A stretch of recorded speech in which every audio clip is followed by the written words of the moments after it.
Rahul గాంధీపై BJP నేత మాజీ MLA Tarvinder Singh చేసిన వ్యాఖ్యలకు నిరసనగా గజ్వేల్ పట్టణంలోని ఇందిరా పార్కు చౌరాస్తా వద్ద ఎన్ఎస్యూఐ రాష్ట్ర అధ్యక్షుడు ఎడవల్లి వెంకటస్వామి, రాష్ట్ర నాయకులు బండారు శ్రీకాంతరావు, కాంగ్రెస్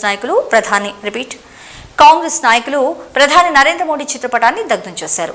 బీజేపీ మాజీ ఎమ్మెల్యే తర్విందర్ సింగ్ రాహుల్ గాంధీపై అనుచిత వ్యాఖ్యలతో మండిపడ్డారు.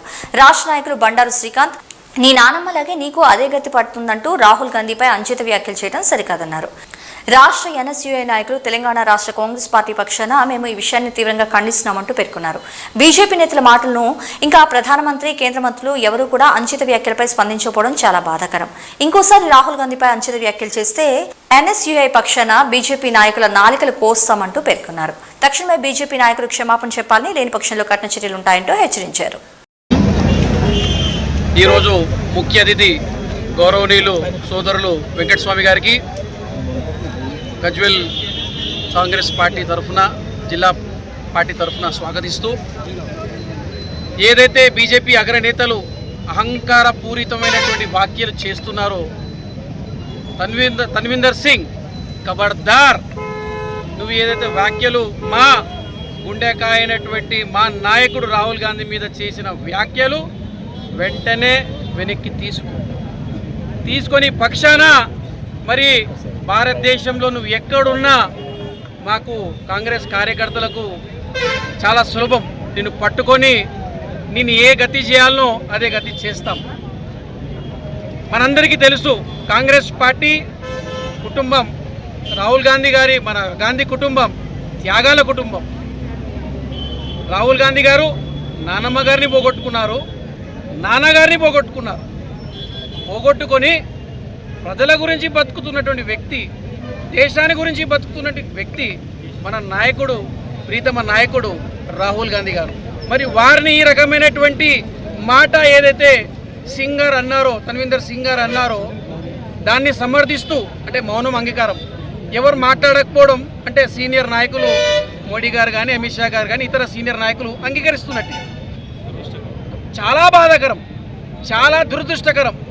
ఒక ప్రతిపక్ష హోదాలో ఉంటున్న వ్యక్తి, సామాన్య జీవితాన్ని కొనసాగుతున్న వ్యక్తి, ప్రజల సమస్యలు తెలుసుకుందామని భారత్ జోడో యాత్ర తిలపడిన వ్యక్తి, మన సోదరుడు, మనందరికీ సోదరుడు, మన నాయకుడు రాహుల్ గాంధీ గారు. మరి వారి మీద ఈ యొక్క వ్యాఖ్య మేమందరం ఖండిస్తున్నాం. ఈరోజు ఈ యొక్క దిష్టిబొమ్మ దగ్ధం చేయడం జరిగింది.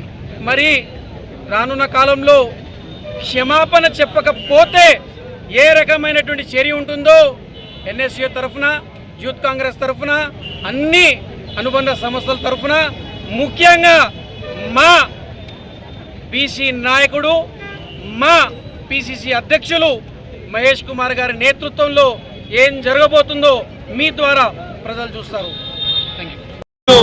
సిద్దిపేట జిల్లా గజ్వేల్ నియోజకవర్గం, గజ్వేల్ టౌన్ కి ఎన్ఎస్యూఐ రాష్ట్ర కార్యదర్శి అయినటువంటి శ్రీ రాచకొండ ప్రశాంత్ గారు ఏదైతే ఒక కార్యక్రమాన్ని నిర్వహించడానికి నేను ఒక రాష్ట్ర అధ్యక్ష హోదాలో ఇక్కడికి రావడం జరిగింది. ఏదైతే మీరు చూస్తా ఉన్నారో, రాహుల్ గాంధీ గారి మీద ఏదైతే కేంద్ర మంత్రి రణ్వీర్ బిట్టు మరియు ఢిల్లీ ఎక్స్ఎమ్మెల్యే బీజేపీ తర్విందర్ సింగ్ గారు ఏవైతే వాళ్ళు హాట్ కామెంట్స్ చేయడం జరిగింది. ఒకరు అంటా ఉన్నారు, తర్విందర్ సింగ్ అనే ఒక ఎక్స్ఎమ్మెల్యే అంటా ఉన్నాడు, రాహుల్ గాంధీ గారు సిక్కులకు వ్యతిరేకంగా కామెంట్స్ చేసినారు, ఖాళిస్తానీలకి సపోర్ట్ చేస్తారు అంటూ వివిధమైన, అంటే ఒక చిన్న ఏ కామెంట్స్ లేకపోయినా కూడా ఒక భూతద్దంలో వేసి ఈ దేశంలో అల్లకొల్లాలు సృష్టించాలనే ఒక కుట్రతోటి రాహుల్ గాంధీ గారిని వాళ్ళ యొక్క సోషల్ మీడియా టీం తోటి ఉపయోగించి అనేక వ్యాఖ్యలు చేస్తారని చెప్పి ఆయనని శ్రీ రాహుల్ గాంధీ గారు లీడర్ ఆఫ్ అపోజిషన్, ఈ దేశంలో రాజ్యాంగాన్ని మార్చాలన్న ఒక దుర్బుద్ధితో ఉన్న బీజేపీని అడ్డుకట్ట వేసి ఈ దేశాన్ని కాపాడినటువంటి శ్రీ రాహుల్ గాంధీ గారి పైన మీ నాయనమ్మకి ఏదైతే కత్తి పట్టిందో అటువంటి కథే నీకు పడుతుందని తర్విందర్ సింగ్ అని అనటము, రణ్వీర్ బిట్టు కూడా రాహుల్ గాంధీ గారిని ఈ దేశంలో నెంబర్ 1 టెర్రరిస్ట్ ఎవరైతే ఉన్నారో ఆయన రాహుల్ గాంధీ గారు అని చెప్పి ఆయన కూడా సంబోధించడం, ఒక కేంద్ర మంత్రి హోదాలో ఉండి కూడా అటువంటి వ్యాఖ్యలు చేయడం చాలా హేన్యమైన చర్య. మేము దాన్ని ఎన్ఎస్సీ తెలంగాణ విద్యార్థి పక్షాన మేము చాలా కూడా ఖండిస్తా ఉన్నాం. ఈ యొక్క అంశము జరిగినా కూడా కేంద్ర ప్రభుత్వంలో ఉన్న ప్రధానమంత్రి నరేంద్ర మోడీ గారు కానీ అమిత్ షా గారు కానీ ఈ యొక్క విషయాన్ని ఖండించకపోవడం ఇంకా కూడా మేము దాన్ని ఖండిస్తా ఉన్నాం. ఈ స్టేట్మెంట్ ని రాంగ్ అని చెప్పి ఎవరు కూడా ముందుకు వచ్చి చెప్పకపోవడం మేము బీజేపీ నాయకులకు తన్వీర్ సింగ్ గారికి, రణ్వీర్ బిట్టు గారికి, కేంద్ర మంత్రికి ఒకటే చెప్తా ఉన్నాం, మీరు రాహుల్ గాంధీ గారి మీద ఎటువంటి వ్యాఖ్యలు చేస్తే ఇప్పుడు మీ నాలికలు కోయటం జరుగుతుంది, తర్వాత ఏం కోస్తామో మీకే వదిలేస్తా ఉన్నాం. రాహుల్ గాంధీ గారి దగ్గరికి ముందుకు ఆయన దగ్గరికి వచ్చేటానికే ఎన్ఎస్ఏ కార్యకర్తలు ముందు మమ్మల్ని తట్టుకున్న తర్వాతనే మీరు రాహుల్ గాంధీ గారి దగ్గరికి పోవాలని చెప్పి ఈ సందర్భంగా తెలియజేస్తూ గజ్వేల్